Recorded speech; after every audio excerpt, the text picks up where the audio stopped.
Hello students and learners, welcome to the Brainbox tutorials. I am your teacher Priyanka. हम solve कर रहे थे I.C.S.E class 10 के chemistry का पेपर 2023 वाला। हमने सेक्शन ए सॉल्व कर लिया। अब मैं वीडियो लेकर के आई हूँ सेक्शन बी के सॉल्यूशन का। तो चलो करते हैं सेक्शन बी का, बट उससे पहले मैंने कमेंट्स पढ़े। सेक्शन ए सबका ऑलमोस्ट सबका बहुत अच्छा हुआ। कुछ एक मार्क्स, एक दो मार्क्स किसी के गए, वो कम हो गए, वो तो ठीक है, चलता है, इतना तो हो जाता है कभी कभी, बट ओवरऑल मैंने देखा सबके मार्क्स अच्छे आ रहे हैं, तो वेरी गुड। अब डिस्कस करते हैं सेक्शन बी। सबसे पहले क्वेश्चन नंबर 3, पार्ट 1 है identify the cation in each of the following cases. Number A दिया है ammonium hydroxide solution when added to solution B gives a white precipitate which does not dissolve in excess of ammonium hydroxide solution. इसका होगा lead, तो लिखोगे cation जो है वो Pb2+ है। ओके, नाउ नेक्स्ट है sodium hydroxide solution when added to solution C gives a white precipitate which is insoluble in excess of sodium hydroxide solution. Sodium hydroxide solution में वो वाइट प्रेसिपिटेट देता है और एक्सेस में insoluble है, ऐसा है कैल्शियम का, तो हम लिखेंगे Ca और उसका वैलेंसी के साथ Ca2+। ठीक है, अब आते हैं नंबर 2 में। लिखा है fill in the blanks by choosing the correct answer from the brackets. Number A दिया है during electrolysis the compound dash in its molten state liberates reddish brown fumes at anode. ये होगा लेड ब्रोमाइड, तो bromine gas जो निकलती है वो reddish brown होती है। नंबर बी है the ion which could be discharge most readily during electrolysis is copper वाला आयन होगा, बिकॉज ये नीचे रहता है। नेक्स्ट है number 3, arrange the following as per the instruction given in the brackets. तो पहला पार्ट दिया हुआ है A aluminium, potassium, magnesium, calcium और decreasing order of its reactivity. तो रिएक्टिविटी ग्रुप में ऊपर से नीचे जाते हैं तो मेटल में क्या होती है, बढ़ती रहती है, और अगर लेफ़्ट से राइट जाएंगे तो कम होती जाएगी। तो उस हिसाब से हम देखें तो नंबर 1 आएगा, डिक्रीजिंग ऑर्डर है ना, यानी सबसे ज़्यादा पहले, तो सबसे ज़्यादा पोटेशियम का है, उससे कम कैल्शियम का है, उसके बाद में मैग्नीशियम है Mg, एंड लास्ट में आएगा एल्यूमिनियम। नंबर बी है NbEO and C, increasing order of non metallic character, यानी सबसे कमती नॉन मेटल जो है उसको पहले लिखो, फिर सबसे ज़्यादा जो नॉन मेटल है वो बाद में लिखना है। तो ये सारे ही एक ही पीरियड में आ रहे हैं, सेकंड वाले पीरियड में ही हैं। तो बेरिलियम तो सबसे पहले आ जाता है, ये तो मेटल ही है, तो ये तो सबसे कमती नॉन मेटल हुआ ऑब्वियसली। फिर क्या है, फिर है कार्बन आता है, फिर नाइट्रोजन आता है, और लास्ट में ऑक्सीजन आता है, तो ये सबसे ज़्यादा नॉन मेटलिक हो गया। Now number C, P, F and Be, decreasing order of valence electron. P का कॉन्फ़िगरेशन क्या है, इसका एटॉमिक नंबर 15 है, तो इसका कॉन्फ़िगरेशन होगा 2,8,5। ठीक है, अब आता है सिलिकॉन Si का एटॉमिक नंबर है 14, तो इसका कॉन्फ़िगरेशन आता है 2,8,4। ओके, फिर आता है फ्लोरीन का एटॉमिक नंबर है 9, तो इसका कॉन्फ़िगरेशन आता है 2,7। और अब आ रहा है बेरिलियम का एटॉमिक नंबर है 4, तो 4 है, इसका मतलब 2,2। तो हमको दिख रहा है decreasing order of valence electron, यानी सबसे ज़्यादा वैलेंस इलेक्ट्रॉन्स को सबसे पहले लिखो। तो इसमें फ्लोरीन नंबर 1 में आ रहा है, फिर आ रहा है 5 वैलेंस इलेक्ट्रॉन वाला, दैट इज़ फास्फोरस, फिर 4 वाला सिलिकॉन, और बिल्कुल सबसे कम जो है वैलेंस इलेक्ट्रॉन वो बेरिलियम का। Now coming to part 4, complete and balance the following equation. तो ये ABC 3 इक्वेशंस दिए हैं, चलो मैं करके दिखाती हूँ इनको। तो ये रहे वो इक्वेशन। पहले वाला का देखो बैलेंसिंग तो किया, बट क्या बना इसका, ये अमोनिया गैस के प्रोडक्शन वाला था, कैल्शियम क्लोराइड H2O और NH3 बन रहा है, फिर बैलेंस कर लोगे।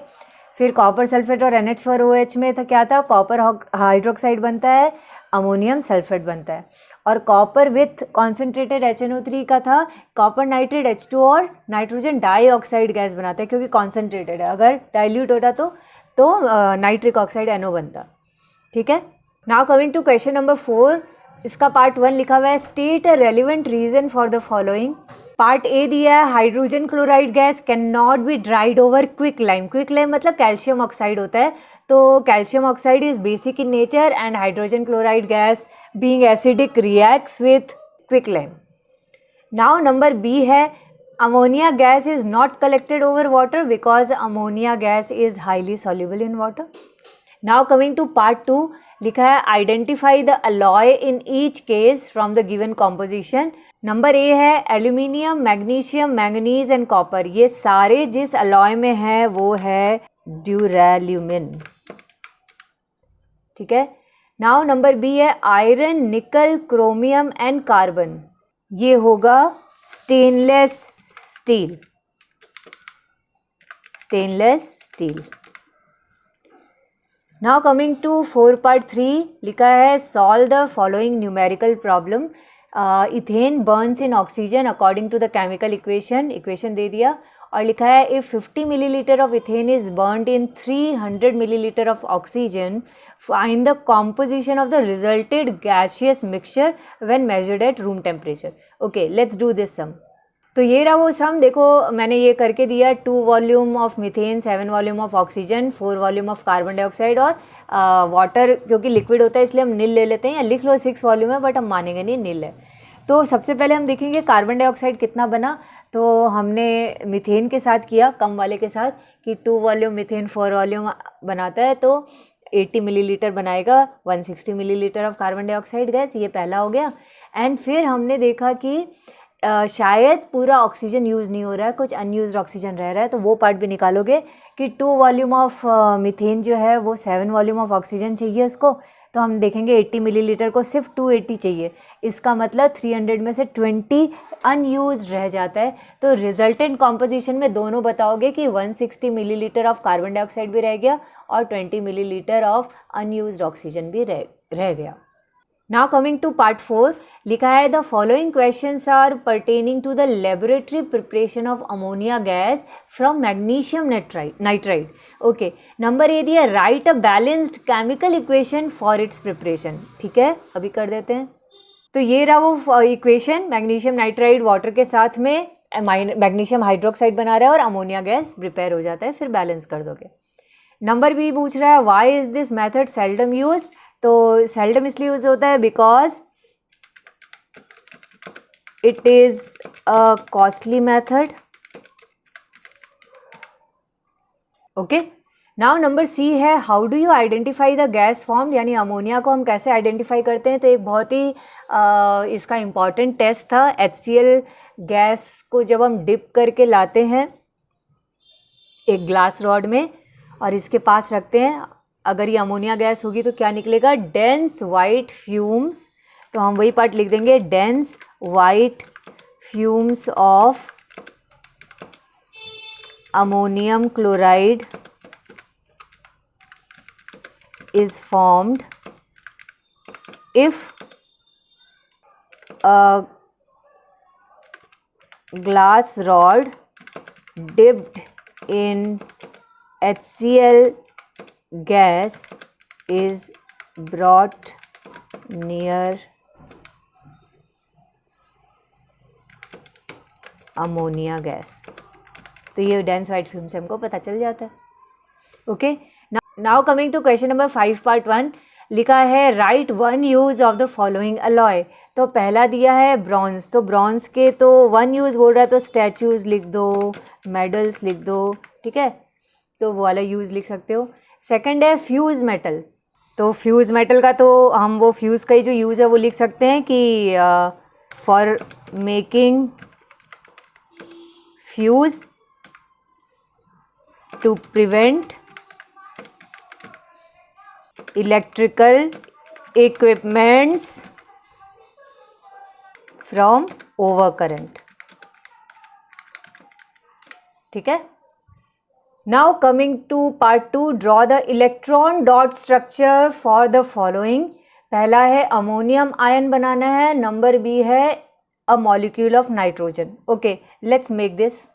ये अमोनियम आयन का हो गया, पहले दिखाया कि ये अमोनिया बना, NH3 है, एक लोन पेयर है, प्लस हाइड्रोजन आयन जब मिलता है उससे तो हाइड्रोजन आयन को ये दोनों ही शेयर कर देता है, दोनों ही दे देता है, इसलिए इसकी तरफ एरो है, बाकी 3 हाइड्रोजन की तरफ बॉन्ड है। ये अमोनियम आयन का हो गया। मॉलिक्यूल ऑफ नाइट्रोजन, एक नाइट्रोजन के पास वैलेंस इलेक्ट्रॉन्स 5 होते हैं, तो वो 3 को शेयर करना पड़ता है, इसीलिए ट्रिपल बॉन्ड बनेगा, वो दिखा दोगे। तो ये मॉलिक्यूल ऑफ नाइट्रोजन हो गया। ओके, नंबर 5 पार्ट 3 में दिया है, give a balanced chemical equation for the following convergence with conditions. तो A, B, C तीनों ही चलो इक्वेशंस बनाते हैं। सो नंबर A में इथीन बनाना है इथेनॉल से, तो ये रहा रिएक्शन। कंडीशन में हमने कॉन्सेंट्रेटेड H2SO4 लिया, तो इथेनॉल से इथीन बन गया। नंबर B में इथाइन बनाना है कैल्शियम कार्बाइड से, तो इसमें हमारे बुक में कोई कंडीशन नहीं दिया हुआ, तो कंडीशन भी लिख सकते हैं कि रूम टेम्परेचर है। एंड नंबर C मोनोक्लोरोमीथेन बनाना है मीथेन से, तो मीथेन में क्लोरीन गैस यूज़ कर रहे हैं और कंडीशन इसमें कि डिफ्यूज सनलाइट रखो या 600 केल्विन, और करके 600 केल्विन रखो, कोई भी एक चीज़ लिखोगे तो भी चलेगा। तो CH3Cl बन रहा है plus HCl। Now coming to part 4, लिखा है study the following observation and name the anions present in each of the reactions. पहला दिया है when a crystalline solid P is warmed with concentrate H2SO4 and copper turnings a reddish brown gas is released. तो हमको बताना है वो crystalline solid P क्या है, ठीक है, जिसको कॉन्सेंट्रेटेड सल्फ्यूरिक एसिड और कॉपर टर्निंग्स के साथ में हमने हीट किया है, तो एक रेडिश ब्राउन गैस रिलीज हुई है, तो it will be nitrate ion. Potassium nitrate हो सकता है वो, तो nitrate ion. Now next number B है when few drops of dilute sulphuric acid is added to salt R and heated a colourless gas is released which turns moist lead acetate paper silvery black. तो वो gas जो निकलेगी वो तो hydrogen sulphide होगी। तो hydrogen sulphide gas हम कैसे निकालते हैं, डाइल्यूट सल्फ्यूरिक एसिड जो होता है उसको हमको किसी भी मेटलिक सल्फाइड के साथ में रिएक्ट करना पड़ता है, इसका मतलब इसमें एनायन जो है वो सल्फाइड होगा, तो ये सल्फाइड हो गया। नाउ नंबर C है when few drops of barium nitrate solution is added to the salt solution Q, a white precipitate is formed which is insoluble in HCl। White precipitate बनता है barium sulphate का और वो insoluble होता है HCl में, इसका मतलब कि ये होगा सल्फेट आयन, ठीक है। Now coming to next number 6, लिखा है डिफाइन और स्टेट नंबर A इलेक्ट्रोनेगेटिविटी। तो इलेक्ट्रोनेगेटिविटी का डेफिनेशन क्या है, that it is the tendency of an atom in a molecule to attract the shared pair of electrons towards itself। okay, now number B है Gay-Lussac's law of combining volumes हमको state करना है। तो इसमें पूरा Gay-Lussac's law I hope तुम लोगों ने याद किया था ये पार्ट, इसमें बाकी तो सब प्रैक्टिकल ही था, सिर्फ यही थ्योरी का पार्ट था। तो गे-लुसैक्स लॉ में वो लॉ लिख दोगे कि when gases react so they do that in volumes which have a simple ratio two one another and to be the volume of the gaseous product provided that all the volumes are measured at the same temperature and pressure, वो condition भी दे देने का। okay, now 6 का part 2, the empirical formula of an organic compound दिया हुआ है CHCl2। if its relative molecular mass is 168, what is its molecular formula? Okay तो सबसे पहले तो ये सारे एटॉमिक वेट दिए हुए, तो हम इसका एम्पिरिकल फॉर्मूला वेट निकाल देते हैं। तो हम यहाँ पे करते हैं, चलो इसका मैं अभी शॉर्ट में लिख रही हूँ कि एम्पिरिकल फॉर्मूला वेट हमको निकालना है। तो ये हम कैसे निकालेंगे, C का 12 है प्लस H एक ही है 1 है प्लस Cl 2 है, तो 35.5 मल्टीप्लाइड बाई 2 हो जाएगा। तो ये हमारा टोटल कितना आया, टोटल हुआ 13 प्लस 35.5 इंटू 2 71, यानी कि टोटल में हो गया 84। अब ये 84 तो एम्पिरिकल फॉर्मूला वेट है, हमको इसमें निकालना रहेगा n, मतलब जिससे हम मल्टीप्लाई करें एम्पिरिकल फॉर्मूला को, वो होता है मॉलिक्यूलर फॉर्मूला वेट या molecular formula divided by empirical formula wait होता है। इसका मतलब कि यहाँ पे हमको n निकालना है कितना था ये 168, तो 168 डिवाइडेड बाई 84 करो तो इसका हमारा आंसर आ जाएगा 2। तो CHCl2 को जब 2 से करोगे तो जो मॉलिक्यूलर फॉर्मूला होगा वो होगा C2H2Cl4। तो ये हो गया molecular formula. Now coming to part 3, choose the substances given in the box below to answer the following question. तो नंबर ए दिया है the metal that will not produce hydrogen gas when reacted with dilute acids. कौन सा इनमें से नहीं करेगा metal, वो होगा कॉपर। नाउ नंबर 2 आता है the compound that will produce sulphur dioxide when reacted with dilute HCl। तो सल्फर डाइऑक्साइड बनाएगा HCl के साथ कोई सल्फाइट होगा, यहाँ एक ही सल्फाइट है मैग्नीशियम, तो फिर वही आंसर होगा मैग्नीशियम सल्फाइड। नेक्स्ट दिया है number C the solution of this compound produces dirty green precipitate with NaOH, वो आयरन का होता है। यहाँ 2 दिया है फेरिक क्लोराइड और फेरस सल्फेट, आंसर होगा ferrous sulphate. Now coming to number 4, लिखा है state 1 relevant observation for each of the following. पहला दिया है to the copper nitrate solution initially few drops of sodium hydroxide solution is added and then added in excess। तो इसमें हमको बोल रहा ऑब्जर्वेशन क्या होगा, तो देखो सोडियम हाइड्रोक्साइड सॉल्यूशन डाल रहे हैं हम कॉपर नाइट्रेट में। पहले तो बोलोगे कि first pale blue precipitate of copper hydroxide is formed, ठीक है, ये तो एक पार्ट हुआ। और अब जब एक्सेस डालते हैं तो वो भी लिखेंगे कि which is insoluble in excess sodium hydroxide, ठीक है, वो फिर भी इनसॉल्यूबल ही रहता है। नंबर 2 दिया burning of ammonia in excess of oxygen.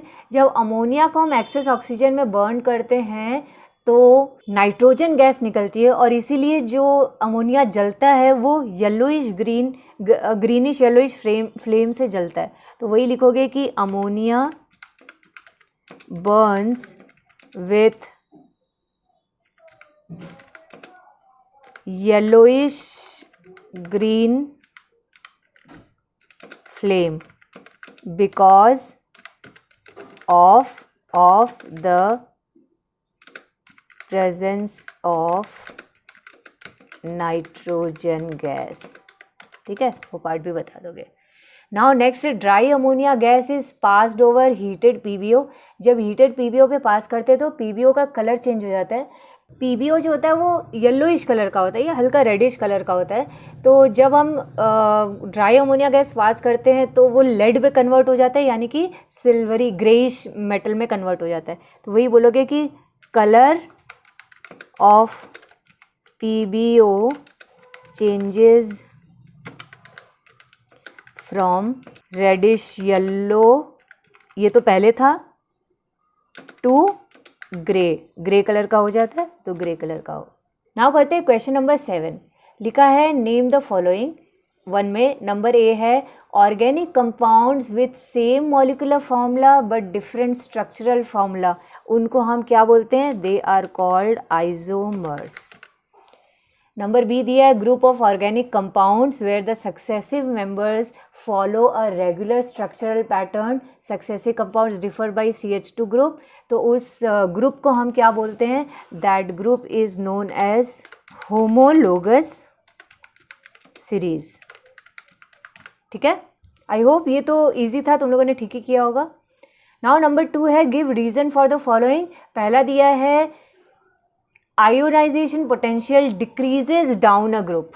तो इसमें लिखोगे कि जब आयोनाइजेशन पोटेंशियल डिक्रीज क्यों होता है, कि जब when as we go down the group the atomic size increases because of the extra shell and greater the atomic size lesser is the force of attraction, that is why the ionisation potential decreases down a group, ठीक है। Number B है ionic compounds do not conduct electricity in solid state.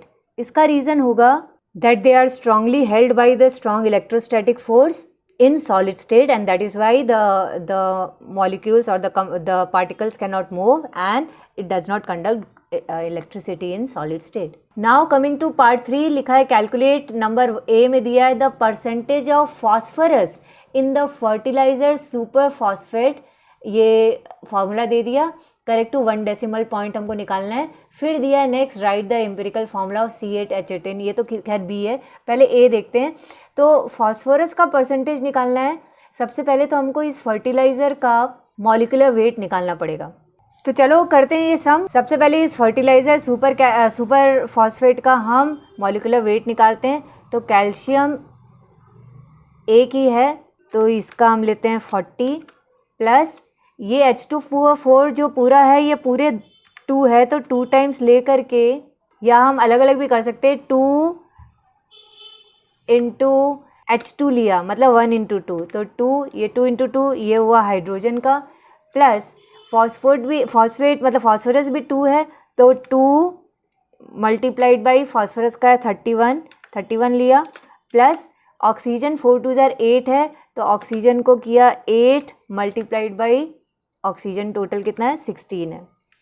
अब हम इसको solve करते हैं तो ये हुआ 40 प्लस 2 2 4 प्लस 31 इंटू 2 किया 62 प्लस 8 इंटू 16 किया तो टोटल आया 234। अब इसमें हमको परसेंटेज ऑफ फॉस्फोरस निकालना है, तो परसेंटेज ऑफ फॉस्फोरस होगा, फॉस्फोरस इसमें 62 है तो 62 डिवाइडेड बाई 234 करके फिर हम करेंगे मल्टीप्लाइड बाई 100 तो ये परसेंटेज में आ जाएगा। तो इसका आंसर आया 26.49, बट क्योंकि हमको 1 डेसिमल पॉइंट तक ही निकालना है तो फिर हम इसको लिखेंगे 26.49 की जगह 5 लिख देंगे, तो इतना परसेंट आंसर आ गया। नाउ नेक्स्ट है B, write the empirical formula of C8H18। Empirical formula होता है सिंपलेस्ट फार्मूला, तो 818 जिससे भी कटे, तो देखो 2 से कट रहा है, ये 2 4 जार हो रहा है और ये 2 9 जार हो रहा है, यानी C4H9 हमारा आंसर होगा। नाउ कमिंग टू नंबर 4, लिखा है answer the following questions with reference to electro refining of copper. Okay, number A है what is the anode made of. तो अगर हमको रिफाइनिंग करना है तो एनोड में रहेगा इम्प्योर कॉपर, ठीक है, जिसको हमको प्योर करना है या रिफाइन करना है। नेक्स्ट लिखा है number B, what do you observe at the cathode. तो कैथोड हम देखेंगे धीरे धीरे मोटा होते जा रहा है, तो लिखोगे कि copper starts depositing at cathode and cathode becomes thicker. पहले कैथोड पतला था, अभी कैथोड मोटा हो गया। और नंबर सी दिया है right the reaction taking place at the cathode. तो कैथोड में क्या आ रहा था, कॉपर तो था ही, तो रिएक्शन क्या हो रहा है, कॉपर देखो कॉपर ये है 2+, तो ये कैटायन होता है, ये लेता है 2 इलेक्ट्रॉन्स, तो 2 इलेक्ट्रॉन्स लिया इसने और ये कॉपर मेटल में कन्वर्ट हो जाता है, यानी कि कॉपर बन के डिपॉजिट हो जाता है। तो this reaction take place at cathode. Now coming to question number 8, लिखा है number 1 arrange the following according to the instructions given in brackets.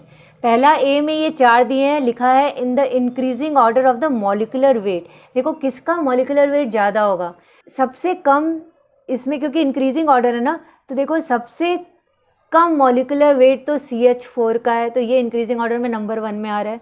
CH4 जो है, आप चाहो तो इसके मॉलिक्यूलर वेट निकाल भी सकते हो, देखो कार्बन का 12 होता है और हाइड्रोजन का 4 होता है, तो ये 12 + 4 16 ही हो रहा है। और ऐसे भी देख सकते हैं हम कार्बन के एटम्स और हाइड्रोजन के एटम्स को देख करके, कंपेयर करके। तो 1 के बाद में फिर ये नंबर 2 होगा C2H2, फिर C2H4, क्योंकि बढ़ रहे हैं हाइड्रोजन तो ऑब्वियसली ये भी बढ़ गया, तो इंक्रीज़ और हुआ। और सबसे ज़्यादा हमको दिख रहा है एटम्स कार्बन और हाइड्रोजन के C3H6 में, तो इसका मॉलिक्यूलर वेट सबसे ज़्यादा है। नाउ नंबर बी में दिया है, ये कैटायंस दिए हैं कॉपर, सोडियम, जिंक और अर्जेंटम सिल्वर के। लिखा है the order of preferential discharge eight the cathode. ये इलेक्ट्रोकेमिकल सीरीज में जो जितना नीचे की तरफ होगा उतना पहले डिस्चार्ज होगा। तो प्रेफरेंशियल डिस्चार्ज यानी किसको प्रेफरेंस पहले मिलेगी, तो सिल्वर को पहला मिलेगा, कॉपर को दूसरा मिलेगा, जिंक को तीसरा मिलेगा और सोडियम क्योंकि सीरीज में सबसे ऊपर होता है तो ये सबसे लास्ट में जाएगा। 8 का पार्ट 2 है differentiate between the following pairs based on the criteria given in the brackets. Number A है cane sugar and hydrated copper sulphate using concentrated H2SO4। तो देखो नंबर ए, केन शुगर में अगर हम कॉन्सेंट्रेटेड H2SO4 के साथ react करते हैं तो हमको मिलता है चारकोल शुगर, दैट इज वो चार्ड हो जाता है, ब्लैक कलर का हमको चारकोल मिलता है, black spongy mass of charcoal मिलता है, ऐसे लिख सकते हो प्रॉपर। और कॉपर, हाइड्रेटेड कॉपर सल्फेट में अगर हम H2SO4 यूज़ करते हैं तो ये भी डिहाइड्रेटिंग एजेंट होता है, बस क्या होता है इसमें कलर चेंज हो जाता है, पहले ब्लू कलर था और अभी कॉपर सल्फेट बना, पानी अलग हो गया तो अभी क्या कलर का हो गया, एनहाइड्रस कॉपर सल्फेट का कलर हो जाता है वाइट। तो ये हम डिफरेंस लिख सकते हैं। नंबर बी डिफरेंस दिया है, difference between sulphuric acid and hydrochloric acid, types of salt formed. तो इसमें सल्फ्यूरिक एसिड के लिए हम लिखेंगे कि it makes sulphate, bisulphate and sulphate salts, और हाइड्रोक्लोरिक एसिड के लिए हम लिखेंगे that it forms chloride salts. Okay, now coming to number 3, convert the following reactions into a balanced chemical equation. तो ये 3 केमिकल इक्वेशंस हमको दिखाने, चलो एक एक करके दिखाते हैं। तो पहला रिएक्शन है A, ammonia to nitric oxide using oxygen and platinum catalyst. तो 4NH3 + 5O2 जो है वो क्या बना रहा है, 4NO that is nitric oxide बन गया एंड 6H2O वाटर निकला। नंबर बी था सोडियम हाइड्रोक्साइड से बनाना था हमको sodium sulphate using sulphuric acid. तो sodium hydroxide plus sulphuric acid किया तो सोडियम सल्फेट एंड वाटर बना, यानी acid base make salt and water. ये न्यूट्रलाइजेशन रिएक्शन का बहुत ईजी रिएक्शन था। Number C, ferrous sulphide that is DeFeS से हाइड्रोजन सल्फाइड गैस निकालना था यूजिंग हाइड्रोक्लोरिक एसिड। जब भी सल्फाइड के साथ में हाइड्रोक्लोरिक एसिड या सल्फ्यूरिक एसिड रिएक्ट करता है तो जो मेटल होता है वो अपना सॉल्ट बनाया और हाइड्रोजन सल्फाइड गैस निकलती है। तो that is what we have written, FeCl2 + H2S। I hope ये रिएक्शन बहुत ही ईजी है, तो आई होप तुम लोगों का भी अच्छा हुआ होगा ये part. Now coming to last question, part 4, choose the answer from the list which fits in the description. Number A दिया है a compound which undergoes thermal dissociation. Thermal dissociation जो अंडरगो होता है दैट इज NH4Cl। तो NH4Cl होगा number A. Number B है an amphoteric oxide. तो amphoteric oxide lead oxide है, यानी कि नंबर बी। और last one a compound which is a non electrolyte. तो ये कैल्शियम टेट्राक्लोराइड CCl4, ये नॉन इलेक्ट्रोलाइट है C। तो यहाँ हमने ख़त्म कर दिया अपना ये पेपर। आई होप तुम लोगों का पेपर अच्छा गया है, क्योंकि इसमें तो चॉइस भी मिले हैं सेक्शन बी में। तो सेक्शन ए भी इजी था और सेक्शन बी में भी चॉइस के कारण आई होप तुम लोगों का एग्ज़ाम अच्छा गया है। तो बताना ओवरऑल तुम लोगों का पेपर कैसा गया। इस पेपर में आंसर्स देखने के बाद में कोई कमेंट हो ऐसा कि आप लोगों ने क्या राइट किया या क्या रॉन्ग कर दिया, तो आप लोगों के कमेंट्स का इंतज़ार रहेगा। और बायो के पेपर के साथ में आऊँगी जब बायो का तुम लोगों का पेपर होगा। अभी तो काफ़ी टाइम है, बीच में हिंदी कंप्यूटर है, so you have much time for preparation. So do prepare well and do the exam well. Bye bye, जय हिंद।